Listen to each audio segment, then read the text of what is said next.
John, we got a telegram from some lady friend of yours, a Bonnie something or other. Something you ain't telling me? Bonnie McFarlane. She's a friend. Saved my life when I went after Bill and nearly got myself killed again.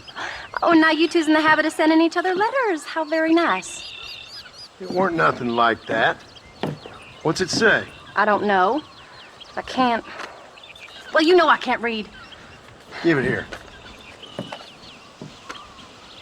You read that thing out loud. I ain't hiding nothing. Dear Mr. Marston, stop. Need corn sacks. Stop. Emergency. Stop. Weevils and moths ate entire county supply. Stop. Can you help? Not exactly the most romantic request, now is it? I guess not. She saved your life, you say? Yes, ma'am. Well, then you're gonna have to help her and her family out. We've got a plentiful supply of corn sacks over near the silo. About the one thing Uncle didn't manage to have stolen while we was gone. Okay. Hurry back, John. And John, what's she like? You know. A little bit like you, I guess. She's a woman in a man's world.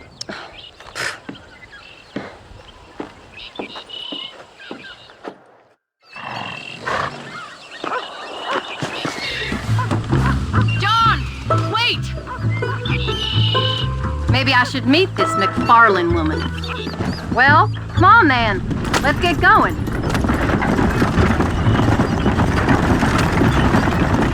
I don't think I can let you go off again without me. Fair enough. I'm glad of the company. You only had to ask. Ask? I was waiting for you to ask me. I thought you'd want to keep an eye on the boy. Oh, while you were off cavorting with cowgirls in the next county? I don't think so, John Marston. You only just got home. That Jack has seen enough of me for a lifetime. So, is she married? This Bonnie McFarlane? No. What does she look like? I don't know. Pretty normal, I suppose. Normal? What? Normal like me? No. Normal as in 2 eyes, mouth, nose, that kind of normal. Besides, ain't no woman fine as you. A little flattery. Now we're finally getting somewhere. If you find yourself in a hole, the first thing to do is stop digging. Another pearl of wisdom from John Marston. I sure do miss those. I never took you for the jealous type, Abigail. I ain't jealous so much as curious. You heard what she wrote. It's just some corn. She saved my life, and she was decent enough to me, so I owe her this much at least. How did she save your life anyway? She found me half dead on the side of the road and took me to the doctor. Most folks would have left me there. Half dead from what? Bill didn't take so kindly to me visiting unannounced. Bill never did like surprises.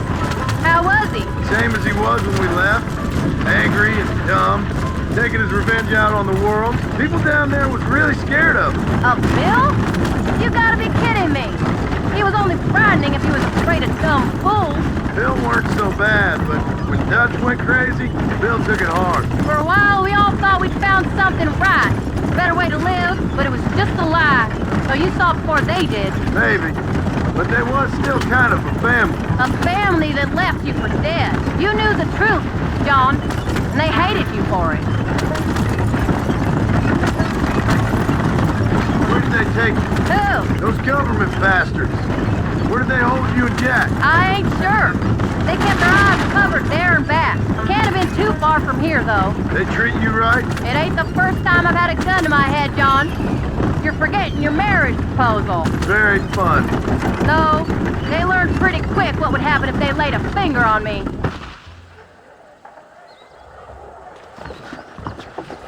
You came. Thank you so much. We lost the entire harvest.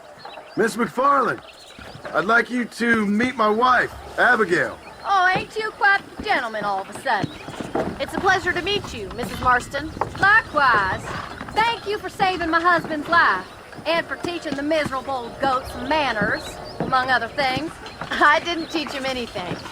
I know better than to try to change a man. You should meet my father. Oh, people can change, Miss McFarlane. John and I have to believe that more than anybody. This is a decent first harvest for you, John. You should be proud. That's good land you got there. How are you feeling, Mrs. Marston? From what your husband told me, it must have been awful for you. I've been through worse, and I knew he'd be back before too long. He can't cook a meal to save his life.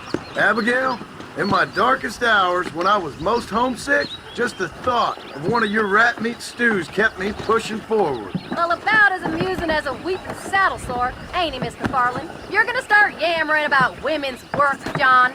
I'd say you might be in the wrong company. I'd say so, too. I never felt so outnumbered.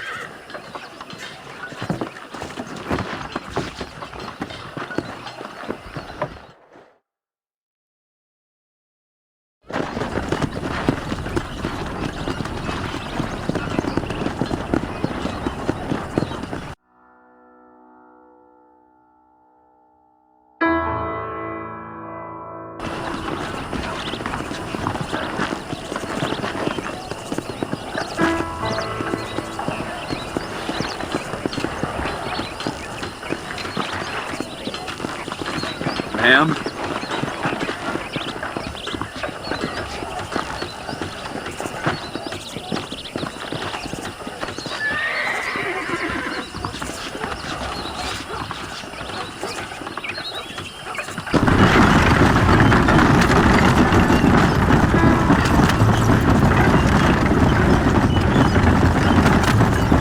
So that was the famous Bonnie. That was her, all right. She's pretty. She's normal, like I said. Well, you always wanted to be a rancher.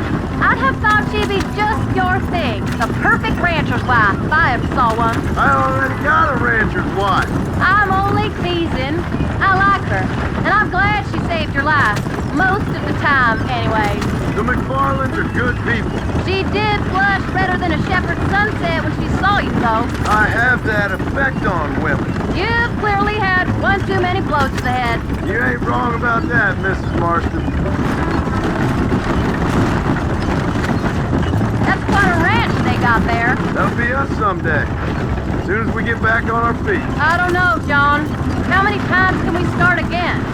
An outlaw and a working girl. We ain't exactly farmers. We are now. Forget that life. It's over. Do you really believe that? We have to.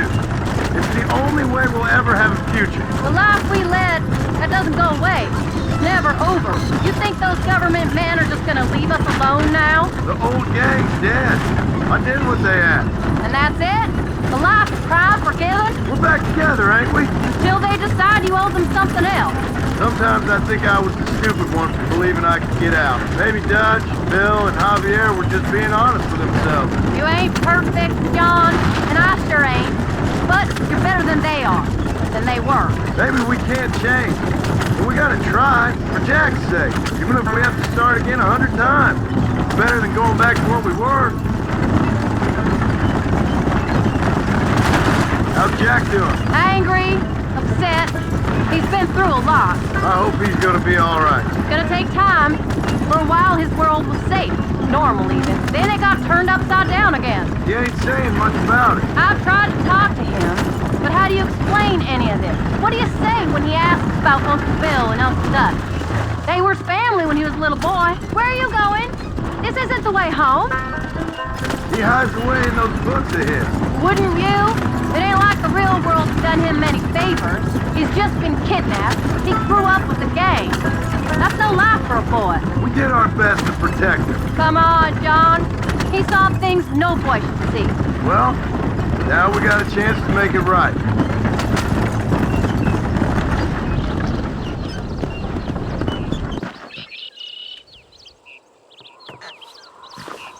We did good today, John. I guess I better go fix us something to eat.